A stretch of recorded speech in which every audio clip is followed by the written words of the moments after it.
10 Portugal travel tips for first-timers. Here is a wild fact that surprises many travelers. In the last 2 years, Portugal has become one of the fastest-growing travel destinations in Europe, with crowds in some areas doubling during peak months. This sudden boom means first-time visitors often arrive excited, only to find themselves confused, overwhelmed, or wandering the old streets like adorable but lost video game characters. So buckle up. Imagine the sound of distant fado music drifting through narrow cobblestone alleys, and let the ultimate Portugal travel guide begin. Understanding Portugal's surprising terrain. Portugal looks compact on the map, but once travelers start wandering through its cities, a shocking discovery hits them. Nearly everything is on a hill. Not a cute slope, not a little incline. Full hills that seem to climb straight into the sky like the country took inspiration from a stairmaster. It can feel intimidating at first, especially when the sun turns those climbs into a workout nobody signed up for. But the upside is that every hill rewards visitors with ridiculous views that look like they belong on postcards.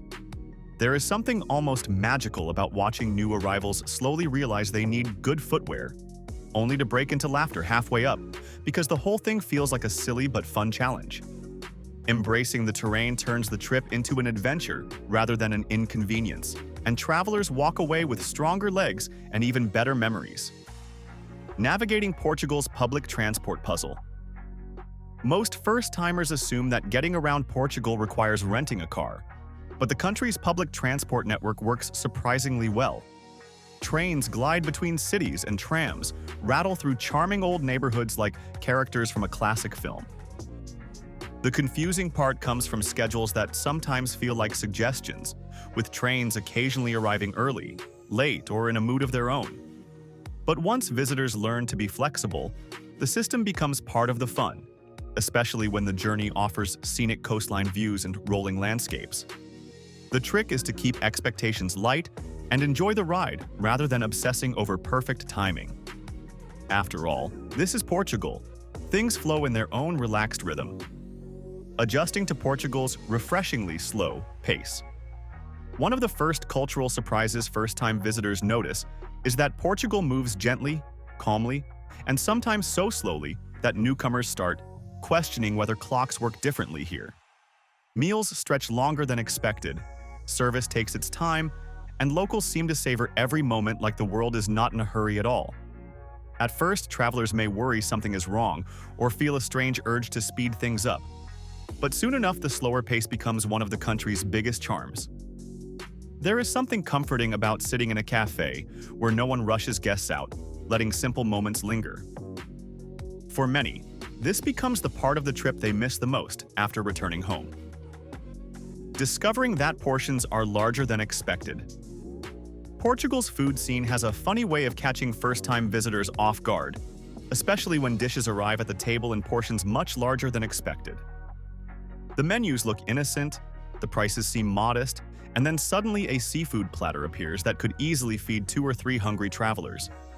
The initial panic of, "How will this be finished?" quickly melts into laughter once the flavors hit, and the entire table becomes a joyful mission rather than a challenge. Visitors often leave restaurants pleasantly full, slightly surprised, and already plotting their next meal. In Portugal, food is memory-making territory. Learning that English is common but not everywhere.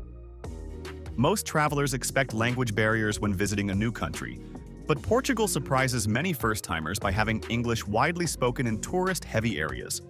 Still, moments arise, especially in smaller towns, where English takes a back seat and visitors must rely on smiles, gestures, and the occasional heroic attempt at Portuguese phrases. Instead of becoming stressful, these moments often turn into charming interactions filled with laughter and goodwill, leaving travelers with stories they did not expect to collect. By embracing the mix of languages, visitors often feel more connected to the people and culture. And those tiny attempts at Portuguese often become treasured memories of the trip. Exploring the beaches beyond the famous ones. Many first-time visitors dash straight to the iconic beaches of the Algarve, only to discover that Portugal hides dozens of equally stunning, lesser-known coastal gems. Some are tucked behind cliffs, others accessible only by winding paths, and many remain pleasantly uncrowded even during busy months. The initial hesitation of wandering off the beaten path fades fast when hidden coves reveal turquoise waters and peaceful sands that look lifted from a movie scene. Travelers often find themselves stunned by how much diversity exists along Portugal's coastline, from dramatic rock formations to calm, quiet lagoons. Portugal's coast becomes a playground waiting to be explored at every turn. Understanding that weather shifts quickly. Portugal's weather has a playful personality, especially for first-timers who assume sunny days stay sunny from morning to night. One moment the sky shines bright, the next it shifts to a cool breeze, and sometimes a random cloud decides to join the party for a few minutes before disappearing again. This unpredictability can catch people off guard, but it rarely ruins the day thanks to the country's generally pleasant climate. The experience teaches visitors to stay flexible and enjoy the country's natural variety rather than stressing about perfection. In the end, the weather adds a charming twist to exploring Portugal's beautiful landscapes, using cash more often than expected. With so many countries going fully digital, many first-time visitors assume everyone in Portugal happily accepts cards everywhere. The surprise hits when a small cafe or bakery suddenly asks for cash, leaving travelers scrambling through pockets like contestants on a game show. This little quirk is not a major hurdle, but having a small stash of euros becomes incredibly handy, especially in traditional neighborhoods. Instead of frustration, it often leads to moments that feel more authentic, like paying in coins at a tiny shop run by someone who has been there for decades. Travelers walk away with a greater sense of connection and a funny story about the time they had to count coins like school kids again. It adds a charming touch to the travel experience, blending old-world habits with modern travel expectations. Discovering the power of walking in Portugal's cities. Portugal's cities are best understood on foot, even if the initial instinct is to rely on rides or buses. The real beauty hides in narrow alleys, small squares, unexpected viewpoints, and tiny cafes that do not show up on tourist maps.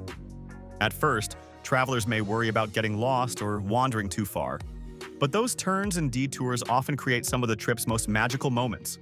Random street music, unexpected murals, or charming shops selling handmade crafts. Walking becomes less about reaching a destination and more about absorbing the atmosphere, the colors, and the stories unfolding around every corner. No car or tram can replicate that kind of intimacy with a city.